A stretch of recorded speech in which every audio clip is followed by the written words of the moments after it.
கடக ராசிக்கு உண்டான செப்டம்பர் மாத பலன்களை பத்தி பார்க்கலாம். கடக ராசியை பொறுத்த வரைக்கும் பாத்தீங்கன்னா உங்களுடைய 2ஆம் அதிபதி பணத்தை கொடுக்கக்கூடிய கிரகமாக இருக்கக்கூடிய சூரியன் கேதுவோட 16ஆம் தேதி வரைக்கும் இங்க இருக்கிறார்.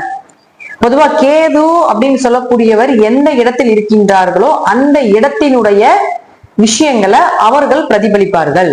கிரகமாக இருந்தாலும் சரி, அந்த இடத்துக்குண்டான தன்மைகளாக இருந்தாலும் சரி, கேதுதான் இருக்கிறதே பெரிய கிரகம். ராகு கேதுகளுக்கு இந்த ஒரு விஷயம் உண்டு, சர்ப்பம் இழுத்து கொடுக்கக்கூடிய நிழல் கிரகங்கள். அப்ப அவர்களை போல இவர்களே செயல்படுத்துவார்கள் அப்படிங்கிற அமைப்பு உண்டு. அப்படி பார்க்கும்போது 15ஆம் தேதி வரைக்கும் பேச்சு, குடும்பம், பணம், பொருளாதாரம் இது சார்ந்த விஷயத்துல கொஞ்சம் கவனமா இருங்க.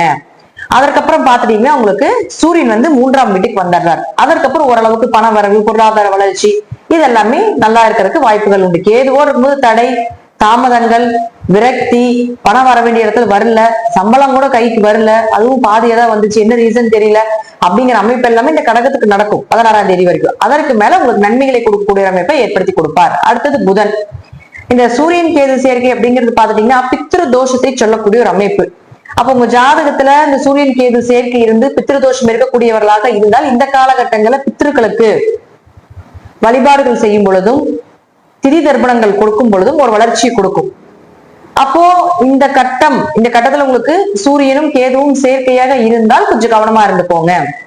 அடுத்தது புதன். இந்த புதன் அப்படின்னு சொல்லக்கூடியவரும் பாத்துட்டீங்கன்னா இப்ப இருக்கக்கூடிய வீடு அப்படின்னு பாத்துட்டீங்கன்னா கேதுவோடவே சேர்ந்து 15ஆம் தேதி வரைக்கும் டிராவல் பண்றாரு.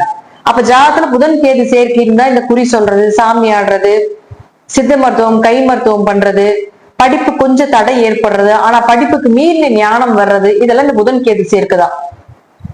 அப்ப என்ன ஆகும் அப்படின்னு பாத்தீங்கன்னா ஜாதகத்துல புதன் கேது சேர்க்கை இருக்கு அப்படின்னா கொஞ்சம் மாணவர்களாக இருந்தாலும் சரி, கொஞ்சம் தொழில் செய்யக்கூடியவர்களாக இருந்தாலும் சரி, கொஞ்சம் படம் விஷயத்திலேயே படிப்பு விஷயத்திலே கவனமாக இருந்து கொள்ள வேண்டும்.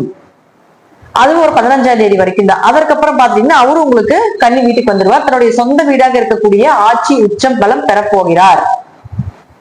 அப்ப 3 குடையவர் 3ஆம் வீட்டுக்கு வரும் பொழுது 15ஆம் தேதிக்கு மேல முயற்சிகள் கை கூடுறது, அது வரைக்கும் ஒரு பயம் இருந்துட்டே இருக்கும். உங்களுக்கு 15ஆம் தேதி வரைக்கும் ஒரு மனசுல ஒரு பயம் இருந்துட்டே இருக்கும். அந்த பயம் எல்லாம் விலகிடும். 15ஆம் தேதிக்கு மேல பாத்தீங்கன்னா உங்களுக்கு நிச்சயமாக அந்த பயம் விலகுவது, தைரியம் அதிகரிப்பது, கூட பிறந்தவர்கள் மூலமாக உதவிகள் கிடைப்பது, அடுத்த கட்ட பாதைக்குண்டான விஷயங்களை தேர்ந்தெடுத்து போவது, இம்போர்ட் எக்ஸ்போர்ட் பிசினஸ் பண்றது, இப்ப வரைக்கும் அலைஞ்சுக்கிட்டே இருக்கீங்க. எதுக்கு அலையறீங்க, ஏன் அலையறீங்க, சரி தூக்கம் இல்லாம இருக்கோ, நிம்மதி இல்லாம இருக்கோ, இதெல்லாம் இருந்திருக்கும். இனி அது எல்லாமே 15ஆம் தேதிக்கு மேல இருக்காது. நிம்மதியான உறக்கம், செய்கின்ற வேலையில ஒரு நிவர்த்தி, என்ன வேலை செய்தாலும் அதுல ஒரு தெளிவு, அதுல ஒரு நல்ல பெயர், அது எல்லாமே கிடைக்கும். அதே போல சுக்கிரன் யாருன்னா உங்களுடைய ராசிக்கு 4 மற்றும் 11ஆம் அதிபதியாகி ராசிக்குள்ளேயே 14ஆம் தேதி வரைக்கும் இருக்கிறார். அப்ப ராசிக்குள்ளேயே 14ஆம் தேதி இருக்கிற வரைக்கும் உங்களுக்கு ஓரளவுக்கு நன்மைகளே, வீடு, மனை, சொத்துக்கள், வண்டி வாகன யோகங்கள், லாபங்கள் அதிகமாகுவது, மூத்த சகோதரர்கள் மூலமாக உதவிகள், இதெல்லாம் ஏற்படுத்தி கொடுத்துருவார். அந்த 14ஆம் தேதிக்கு மேல சுக்கிரனும் கேதுவோட சேரப்போகிறார். அப்ப சுக்கிரனும் கேதுவோட சேரக்கூடிய காலகட்டங்கள்ல உங்க ஜாதகத்துல சுக்கிரன் கேது சேர்க்கின்றால் பெண் சாப அமைப்பு. அதே போல பாத்துட்டீங்கன்னா பெண்கள்னால நிம்மதி இருக்காது. ஆண்களாக இருந்தால் பெண்கள் ரீதியாக பிரச்சனைகளையும், பெண்களாக இருந்தால் ஆண்கள் ரீதியான ஒரு பிரச்சனையும் ஏற்படுத்தி கொடுப்பார். சுக்கிரன் கேது சேர்க்கை இருக்கக்கூடிய ஜாதகர்கள் இந்த காலகட்டங்கள்ல ரொம்ப கவனமா இருக்கணும். அது உங்க ஜாதகத்தை தசாபுத்திகள் சரியில்லை அப்படின்னா இன்னும் கொஞ்சம் கவனத்தை அதிகமாக செலுத்திக் கொள்ள வேண்டும். இப்ப என்ன பண்ணுவார் அப்படின்னு பாத்தீங்கன்னா சுக்கிரனும் கேது சேர்ந்து கொஞ்சம் லாபத்தை குறைப்பார்.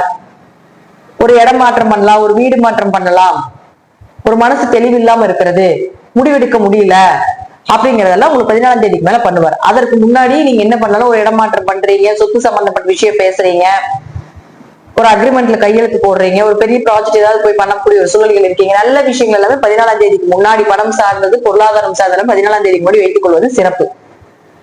14ஆம் தேதிக்கு மேல சுக்கிரன் கேதுவோட சேர்கிறார். எல்லா கிரகங்களுமே இந்த மாதம் பாத்தீங்கன்னா இந்த கேதுவோடைய தாக்கம் இல்லாம இல்லை. ஒரு சில ஜாதகத்துக்கு முற்பகுதியில செய்து, ஒரு சில ஜாதகத்துக்கு பிற்பகுதியில செய்து. 15ஆம் தேதிக்கு மேல சூரியனும் புதனும் கேது விட்டு விலகுது. அப்ப 15ஆம் தேதி வரைக்கும் சூரியனுக்கும் புதனுக்கும் உண்டான அந்த விஷயத்தை அந்த கேது தடுப்பார். அந்த விஷயம் அதுக்கப்புறம் நடக்கிறதுக்கு ஆரம்பிக்கும். அதே போல சுக்கிரன் 14ஆம் தேதிக்கு மேல இங்க வரும்போது அதற்கப்புறம் இவங்களை விடுவிச்சதுக்கு அப்புறம் சுக்கிரன் பிடிச்சுக்குவாரு. அப்ப அந்த விஷயங்கள் கொஞ்சம் லாக் ஆகும். அதை நான் தெளிவா சொல்லியிருக்கேன். சூரியனா என்ன, புதன்னா என்ன, சுக்கிரன்னா என்ன பண்ணும் அப்படிங்கிறது.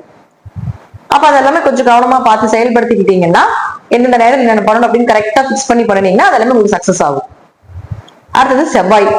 செவ்வாய் பொறுத்த வரைக்கும் பாத்தீங்கன்னா 5 மற்றும் 10ஆம் அதிபதி 3ஆம் வீட்டுல இருக்கார். அடுத்தது 13ஆம் தேதிக்கு மேல் 4ஆம் வீட்டுக்கு வரப்போகிறார். அப்ப 4ஆம் வீட்டுக்கு வந்ததுக்கு அப்புறம் வீடு சார்ந்தது, சொத்து சார்ந்தது, குழந்தைகளுக்கு தேவையான பொருட்கள், தொழில் வளர்ச்சி, தொழில ஒரு மாற்றங்கள் செய்வது, கேந்திராதிபதி கேந்திரத்துக்கு வர்றது ரொம்ப யோகம். அடுத்த கட்ட நிலைக்குண்டான வாழ்வியல் விஷயங்கள் நடத்துறது, இதெல்லாம் ஏற்படுத்தி கொடுப்பார். ஒரு கன்ஸ்ட்ரக்ஷன் ஒர்க்ல இருக்கிறீங்க, இன்ஜினியரா இருக்கிறீங்க, ஒரு வேலை வாய்ப்புகள் கிடைக்காம இருக்கிறீங்க, தொழில் பண்ணலான் இருக்கீங்க, தொழில் ஒரு லாபங்கள் இல்லாம இருக்கிறீங்க, இதெல்லாமே சிறப்பாக செயல்படுத்தி கொடுப்பார். செவ்வாயை பொறுத்த வரைக்கும் பாத்தீங்கன்னா குலதெய்வத்தையும் சொல்றது. அப்போ 13ஆம் தேதிக்கு மேல குலதெய்வ வழிபாடு பண்ணும்போது யாருக்கெல்லாமே மனரீதியாக பிரச்சனைகள் இருக்குதோ அவர்களுக்கு சரியாகும். ஒரு அதிர்ஷ்டங்கள் பெருகும், திடீர் பண வரவு, திடீர் அதிர்ஷ்டங்கள் இதெல்லாம் உங்களுக்கு ஏற்படுத்தி கொடுப்பார் இந்த செவ்வாய். அடுத்தது சனி. சனியை பொறுத்த வரைக்கும் பாத்தீங்கன்னா உங்க ஜாதகத்துல வக்ரமாக இருக்காரான்னு பாருங்க. வக்ரமாக இருந்தால் ஓரளவுக்கு யோகம், திருமணம் சார்ந்த விஷயங்கள், பார்ட்னருக்குள்ள இருந்து வந்த பிரிவினைகள் விளக்குறது, இதெல்லாம் ஏற்படுத்தி கொடுப்பார். ஒருவேளை உங்களுக்கு சனி வக்ரமாக இல்லை என்றால் கொஞ்சம் திருமணம், குடும்ப உறவுகள், கணவன் மனைவிகள் இருந்து வந்த சில விஷயங்கள்ல கொஞ்சம் கவனமா இருந்துக்கோங்க. தேவையில்லாத வம்பு வழக்குகளுக்கு போக வேண்டாம் இந்த காலகட்டங்கள்ல. கடகத்தை பொறுத்த வரைக்கும் பாத்துட்டீங்கன்னா இந்த மாதம் ஓரளவுக்கு முற்பகுதியில் என்ன நடக்கும், பிற்பகுதியில் என்ன நடக்கும் அப்படிங்கிறது ஈக்குவலாவே இருக்கு.